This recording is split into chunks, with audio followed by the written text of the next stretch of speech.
ప్రతి సంవత్సరం market contract వరప్రసాద్కి ఇస్తున్నారా? మేడం, ఇంతకు ముందున్న మున్సిపల్ చైర్మన్ లంచగొండి. ఆయనకి లంచం ఇచ్చి వరప్రసాద్ ప్రతి సంవత్సరం తనకే కాంట్రాక్ట్ వచ్చేలా చేసుకుంటున్నాడని మన స్టాఫ్ చెప్పుకుంటున్నారు. You mean bribe? No, it is very bad practice. I look after this matter.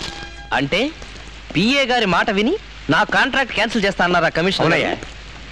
Commissioner గారి రేట్ ఎంత? చచ్చా, ఆవిడ మనిషి కాదయ్యా, చాలా పవిత్రాలు. అబ్బా, నా ఉద్దేశం అది కాదండి. లంచం రేట్ ఎంత అని. ఆవిడ లంచానికి లొంగే ఘటం కాదు. అయితే ఆవిడ వీక్ పాయింట్ ఏంటో చెప్పండి. వీక్ పాయింట్ ఏమిటంటే ఆవిడకి తన కుక్క అంటే వాళ్ళ మా అభిమానం. చాలు, కుక్క శాస్త్రం క్షుణ్ణంగా తెలిసిన వాడిని కుక్కతో కొడతా.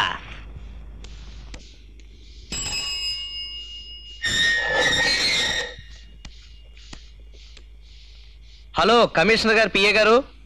అయ్యి వీడుదంపదాగా వీడిక్కడికి వచ్చాడేమిటి?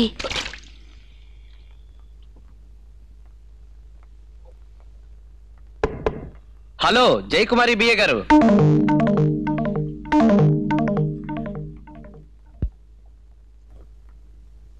ఇదేమిటో తెలుసా? విడాకుల పత్రం అయితే సంతోషిస్తాను. ఇవి విడాకులు కాదు, నీ మీద సాధించిన విజయం తాలూకు పేపర్స్. అర్థం కాలేదా? నువ్వేదో కమిషనర్ గారి పిఏని కదా అని చెప్పి నా మీద రిపోర్ట్ ఇచ్చి నా కాంట్రాక్ట్ క్యాన్సిల్ చేయించావు. కానీ ఈ సంవత్సరం మార్కెట్ కాంట్రాక్ట్ కూడా నాదే. ఇప్పుడే ఉంటావు. కాళ్ళు పట్టుకుని సంపాదించుకున్న దానికి పోజ్ అనవసరం అంటాను. కాళ్ళు పట్టుకున్నా వేళ్లు పట్టుకున్నా నీకు అనవసరం. విజయం సాధించానా లేదా ఈ విషయంలోనే కాదు, ఏ విషయంలోనైనా సరే నీ మీద విజయం నాదే. ఆ విషయం చెప్పడానికే వచ్చాను. మీకు కాంట్రాక్ట్ దక్కినంత సులభంగా నేను దక్కను. ఇక మీరు బయటకు వెళ్తే తలుపేసుకుంటాను. నీతో చాలా విషయాలు మాట్లాడాలి, నేను వెళ్ళను. అంటే ఈయనే నా ప్రింటింగ్ మిషన్ అన్నమాట. శాంతమ్మా, ఆయన్ని బయటికి పంపించి తలుపేసాయి. అమ్మా, నీకే చెప్పేది, వెళ్ళు.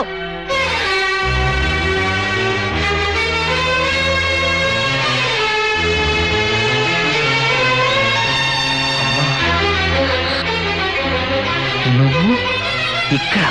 అవునరా, నువ్వు చేసిన నిర్వాకానికి అత్తాకోడలుగా కలిసి ఉండే అదృష్టానికి ఎలాగూ నోచుకోలేదు.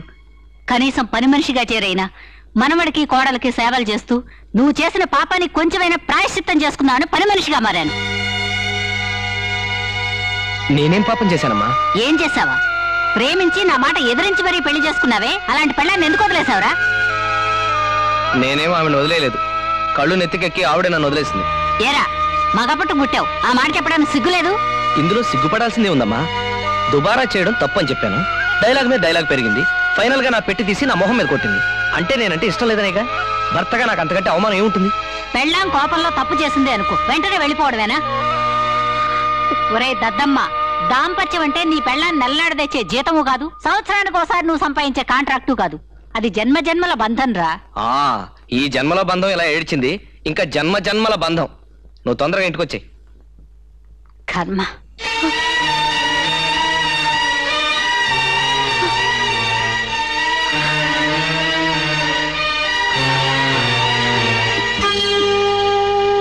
ఆఫీస్ నుంచి వచ్చేటప్పుడు ఈ చెప్పులు తెగిపోయి, వెళ్ళి కుట్టించుకురా. ఏమిటా పట్టడం? ఇంతకు ముందు అలవాట్లేదా? లేదమ్మా, ఇదే మొదటిసారి.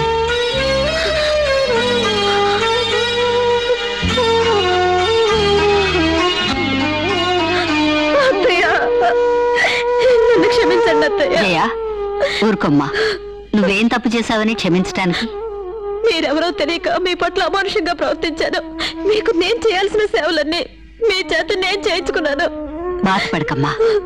నాతో సేవలు చేయించుకున్నందుకే నువ్వు ఇంత బాధపడితే, ఈ పెద్దరికి ఉండి మీ ఇద్దరిని కలపలేనందుకు నేనెంత బాధపడుతున్నానో తెలుసా? జయ, ఒక సంసారం విడిపోవడానికి భార్యో భర్తో ఏ ఒక్కరో కారణమవుతారు. మీ విషయంలో మీ ఇద్దరూ కారణమని నేను గ్రహించాను. ఏది ఏమైనా మీ ఇద్దరిని త్వరలోనే కలపాలని ఆ భగవంతుణ్ణి ప్రార్థిస్తున్నానమ్మా. పారం వేయటానికి మీరు భగవంతుడిని అడిగి విడిపోలేదు కదా, మీకు మీరే విడిపోయారు. అదేనమ్మా వీళ్ళు చేసిన పొరపాటు. అమ్మా, మీరు పెద్ద మనసు చేసుకుని ఈ దంపతుల్ని కలిపితే ఆ పుణ్యం ఊరికే పోదు. పుణ్యం కోసం కాదు గాని అది నా బాధ్యత. ఎందుకనగా ఈ జయకుమారి నా కార్యదర్శనము చేయు మనిషి, అలాగే అతను మా మున్సిపాలిటీ కాంట్రాక్టరు. వీళ్ళిద్దరూ నా మనుషులే కదా. అవునమ్మా. నేను వయసున్న మనిషిగా వీరిని, వయసున్న మనిషి కాదు మేడం, మనసున్న మనిషి. అదే మనసున్న మనిషిగా వీరిద్దరిని కలపడానికి నా యత్నం నేను చేస్తాను. దానికి టైం రావాలి కదా. ఊళ్ళో ఉన్న మట్టి అంతా ఈ మెట్లకే ఉంది. ఏమిటి బావా మెట్లు నువ్వు కడుగుతున్నావు? నేను కాకపోతే నువ్వు కడుగుతావా? అసలు ఇంటి వనరుగా నువ్వే కడగాలి, కానీ నీ బాడీ బెండ్ కాదు కాబట్టి నేనే కడుక్కుంటున్నాను. అసలు నువ్వెందుకు శ్రమ పడ్డావు? రూపాయో 2 రూపాయలు పారేస్తే పని మనిషి కడుగుతుందిగా. రూపాయి 2 రూపాయలే కాదు, ఎక్స్ట్రా ఇంకో పావలా ఇస్తే నా ఒళ్ళుతో సహా కడిగేస్తుంది. ఇదిగో రూపాయి అంటే మాటలా, 4 పావలాలు 100 పైసలు. మీ ఆడవాళ్ళంటేనే దుబారా ఎక్కువ. ఎవరి పని వాళ్ళు చేసుకుంటే ఒంటికి ఆరోగ్యం, ఇంటికి పొదుపు. అసలు గాంధీ గారు ఏం చెప్పారు? ఎవడి పని వాడు చేసుకోమని చెప్పారు. జై గాంధీ.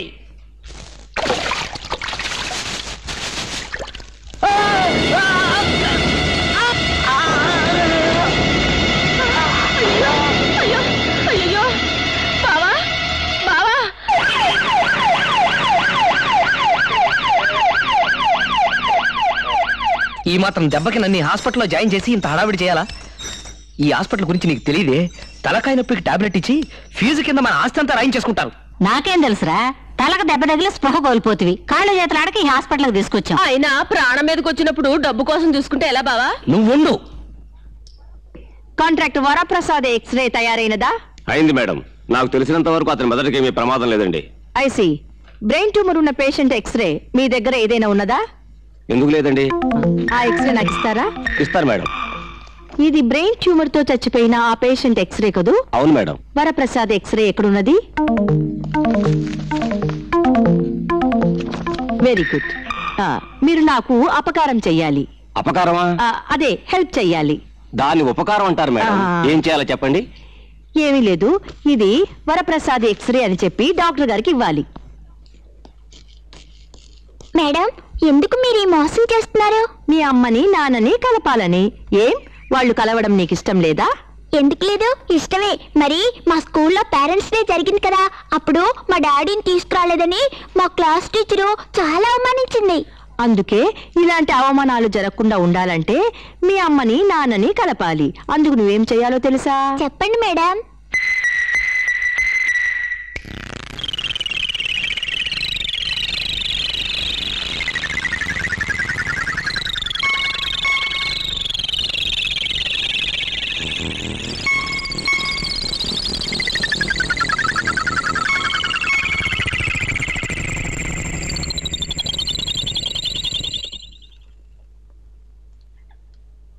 మీకు ఎలా చెప్పాలో నాకు అర్థం కావడం లేదు. బాబు ఒకసారి పేషెంట్ అలా బయటికి తీసుకెళ్తారా? అలాగండి.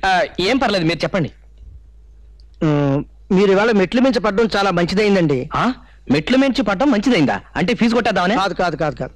మీరు మెట్లు మించి పడకపోతే ఈ ఎక్స్రే తీయించుండేవారు కాదు. ఈ ఎక్స్రే తీయించకపోతే మీకు జబ్బున్న విషయం బయట పడేది కాదు. జబ్బేమిటండి? మీకు చాలా కాలం నుంచి బ్రెయిన్ ట్యూమర్ ఉంది. మీరు ఇంక 24 గంటల కంటే బ్రతకడం కష్టం. అయ్యో, భగవంతుడు ఎంత అన్యాయం చేస్తున్నాడు రా. చూడండమ్మా, మీరేం కంగారు పడక్కర్లేదు. 24 గంటల్లో ఆపరేషన్ చేస్తే తప్పకుండా బ్రతుకుతాడు. కాకపోతే ఆపరేషన్ చేయడానికి ₹1,00,000 ఫీజు అవుతుంది. ₹1,00,000? అవును. 24 గంటల్లోగా ఆపరేషన్ చేయించుకోకపోతే నువ్వు చచ్చిపోతావు. ఆలోచించుకో.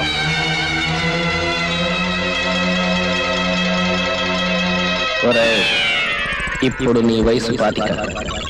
ఆపరేషన్ చేయించుకుంటే కనీసం 45 సంవత్సరాలు బ్రతుకుతావు.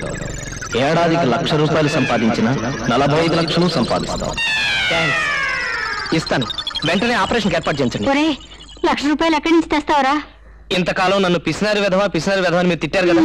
ఇప్పుడు నేను పిసినారితనం చేయడం వల్లే కదా ₹1,00,000 దాచుకోగలిగాను. అవి ఇప్పుడు నా బ్రతుకు పనికి వస్తున్నాయి.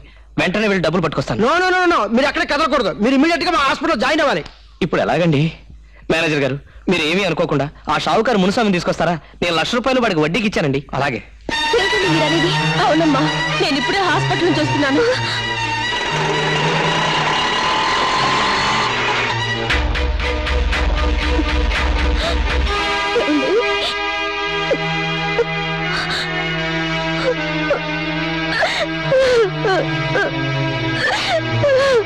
జయ,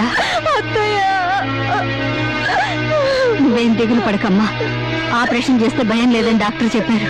అసలు మీ దిష్టి తగలటం వల్లే నా ₹1,00,000 కాళ్ళు వచ్చాయి. కాళ్ళేం కర్మ, రెక్కలే వచ్చాయి. అంటే అంటే అతనే చెబుతాడు. ఇదేమిటి, మునుస్వామిని తీసుకురమ్మంటే వాళ్ళ కొడుకుని తీసుకొచ్చారు? నాన్న చనిపోయాడండి. పోతే పోయాడు గాని మీ నాన్నకు నేను ₹1,00,000 అప్పుగా ఇచ్చాను. అది వెంటనే పట్టరా, నేను తలకు ఆపరేషన్ చేయించుకోవాలి. మా నాన్న పోయింది నేననే కదండి. ఆస్తులు అప్పులు లెక్క చూసుకునేసరికి ఎంత లేదన్నా 10 రోజులు పడుతుంది. పైగా నా దగ్గర 10 పైసలు కూడా లేవండి. వస్తానండి.